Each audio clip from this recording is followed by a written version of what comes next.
pas moins de 120 000 euros. C'est toute la somme d'argent que j'ai dépensée et que j'ai perdue avant que je ne sache gérer mon hypersensibilité. Bonjour, je suis Marissa, coach systémique et j'accompagne les femmes hypersensibles comme moi qui ont des responsabilités ou qui aspirent à en avoir. Et dans cette capsule, je vais te parler de mon rapport à l'argent avant que je ne traite mon hypersensibilité. Avant, j'étais en mal-être constant, en recherche de sens, de comprendre pourquoi est-ce que j'avais l'impression de passer à côté de ma vie. Pourtant, sur le papier, je semblais cocher toutes les cases. J'avais le bon boulot, j'avais le bon environnement, j'avais les bonnes certifications, j'avais les bons diplômes. Pourtant, pourtant, pourtant, au fond de moi, je savais que quelque chose n'allait pas et je ne savais pas me l'expliquer. Évidemment, autour de moi, on pensait que c'est parce que j'étais trop difficile, que j'étais trop ambitieuse, que j'en voulais toujours un peu plus, que j'étais trop prétentieuse, que j'étais trop capricieuse. Au-delà de tout cela qui pouvait être vrai ou faux, ça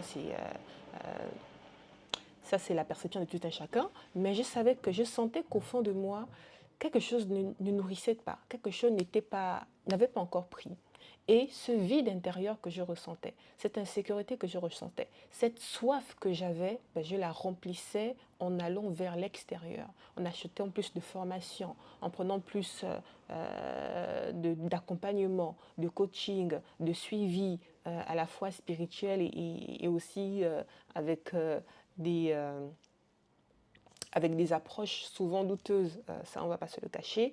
Et comme ça, pendant longtemps, j'étais toujours à la recherche de quelque chose qui pouvait m'assoiffer, qui pouvait me calmer, qui pouvait me canaliser. Et bien évidemment, ça n'a pas fauté, je n'y suis pas arrivée. Après cette volonté de vouloir trouver un sauveur à l'extérieur de moi, je me suis retournée vers les compléments alimentaires. Je suis devenue accro aux compléments alimentaires. Ce n'est pas une mauvaise chose de prendre des compléments alimentaires, mais il faudra que les compléments alimentaires viennent en supplément à un style de vie et un bien-être qui est déjà là, qui est déjà stable. Du coup, j'ai eu recours à toutes sortes de compléments alimentaires pour aller mieux, pour avoir de l'énergie, pour avoir de la clarté, etc., etc. Sur le coup, ça marche, évidemment. C'est biologique, c'est chimique. Souvent, notre mal-être est souvent dû à des dérèglements au niveau des hormones. Donc, les compléments alimentaires, bien évidemment, viendront compléter cela. Cependant, lorsqu'on cesse de prendre ces compléments alimentaires, c'est de nouveau la chute libre. Et donc, comme ça, c'est une espèce de yo-yo, comme ça, en dents de scie. Tantôt on va bien, tantôt on ne va pas, et on développe une forme de dépendance à des substances encore à l'extérieur de nous. Après cette vague de recherche de sauveurs à l'extérieur de moi, de par des accompagnements de coaching, de thérapeutes en énergie, en ceci, en cela, après avoir passé la vague de compléments alimentaires, de savoir la nouvelle substance, la nouvelle molécule qui pourrait m'aider à aller mieux, je suis tombée dans le monde de l'entrepreneuriat et du business en ligne. Et là, ça n'a pas raté. J'étais tout le temps à la recherche de l'objet brillant, à la recherche de la procédure, de la mécanique, de la checklist qui me permettrait de gagner et de rentabiliser assez vite mes apports. C'est aussi la promesse qu'on me faisait et c'est une promesse qui venait comme ça répondre à une peur de prise de responsabilité, de risque et une peur de montrer moi-même dans mon corps pour savoir exactement vers quoi je voulais aller. J'étais tout le temps à la recherche de l'objet brillant, de la solution miracle. Et bien évidemment, ça ne manque pas. Lorsqu'on est dans cette posture-là, comme ça, de fuite de sa propre responsabilité, à la recherche de trouver quelque chose à l'extérieur de soi, eh bien, on perd de l'argent. Et en perte d'argent, j'en ai perdu énormément.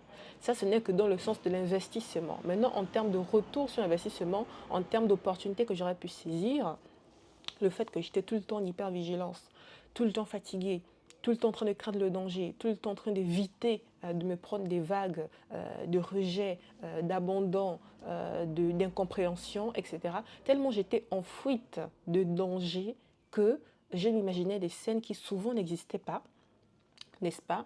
Et ces fuites-là, du contact à l'autre, du contact à l'humain, du contact au manager, du contact au client, du contact aux collègues, du contact aux prospects, et bien cette fuite-là d'opportunités m'ont fait rater énormément de sommes et de manque à gagner.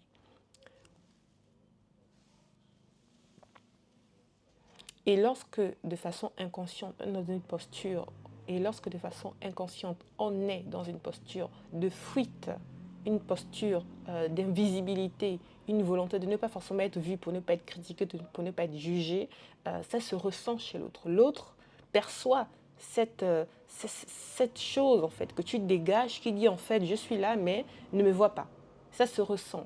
Même si ça ne se dit pas, mais ça se ressent. Donc, il y a forcément du mal à se projeter avec toi, que cela soit ton manager, tes collègues, tes clients, tes prospects. Si l'énergie, si j'ai envie de dire la posture, ça se ressent parce que nos systèmes nerveux communiquent entre eux, en fait. Et lorsqu'il n'y a pas assez de preuves, assez d'appui pour bypasser cette première impression, ben, les opportunités sont forcément ratées. Aujourd'hui, c'est différent. Je me présente différemment, je me positionne différemment. Pourquoi? Parce que je suis revenue à moi. Je suis revenue dans mon monde intérieur pour travailler sur moi, pour comprendre comment je fonctionne, quels sont mes mécanismes, quels sont mes automatismes, quelles sont mes boucles neurologiques en termes de croyances, en termes de pensée, quels sont les traumas que mon corps a emmagasinés et qui, comme ça, me poussent à avoir des comportements automatiques qui m'éloignent plus de la cible que je vais atteindre que de mon non rapproché. Ça se fait petit bout par petit bout, pas à pas, atteindre ce niveau qu'on veut tous atteindre. Ça se fait en travaillant d'abord ton mindset, mais d'abord et surtout ton body set. C'est quoi le body set? C'est revenir à ton corps, c'est revenir libérer les tensions que ton système nerveux a pu accumuler pendant toutes ces années d'échecs, de tristesse, d'incompréhension, de manque de connexion, ces traumas, en fait, ces charges émotionnelles que tu as dû peut-être emmagasiner depuis l'enfance ou depuis l'adolescence, dépendamment de ton parcours de vie, n'est-ce pas? Ton corps a cristallisé des choses en toi et sans que tu ne te rendes compte, ces choses vivent et irradient des informations qui souvent peuvent ne pas te servir. C'est pourquoi il est très important de savoir réguler ton système nerveux. Parce que ton système nerveux, c'est le portail qui permet de relier deux mondes. Le monde extérieur qui est autour de toi, que tu perçois, et ton monde intérieur. Du coup, si ton portail n'est pas assez affiné, affûté, si ton portail n'est pas assez ouvert, ou bien il est trop fermé, trop serré, etc., tu peux percevoir des choses qui en fait n'existent pas. En fait, ne le sont pas. C'est pourquoi c'est très important de venir retravailler sur ton système nerveux. Parce que si tu n'as pas travaillé sur ton système nerveux, tu pourras entreprendre tout ce que tu voudras. Tu pourras dépenser et investir tout ce que tu voudras. Tu ne sauras jamais atteindre cette stabilité qui te permettra d'amener à manifestation cette nouvelle version de toi que tu veux tant proposer au monde. Je me représente, Marissa Coach Systémique, j'accompagne les femmes hypersensibles comme moi qui ont des responsabilités ou qui aspirent à en avoir. Je les accompagne à créer cette sécurité intérieure qui leur permettra enfin de se sentir maîtresse de leur vie, pas à la recherche de sauveurs à l'extérieur d'elles, pas à la recherche d'objets brillants, pas à la recherche de solutions miracles, mais elles prennent la pleine responsabilité de qui elles sont réellement. C'est ce que je te dis. Ce que je t'ai partagé ici te parle et tu veux en savoir plus, contacte-moi, on en discute. Je t'invite à un appel découverte uniquement pour des personnes intéressées, désireuses de travailler sur elles de façon non négociable.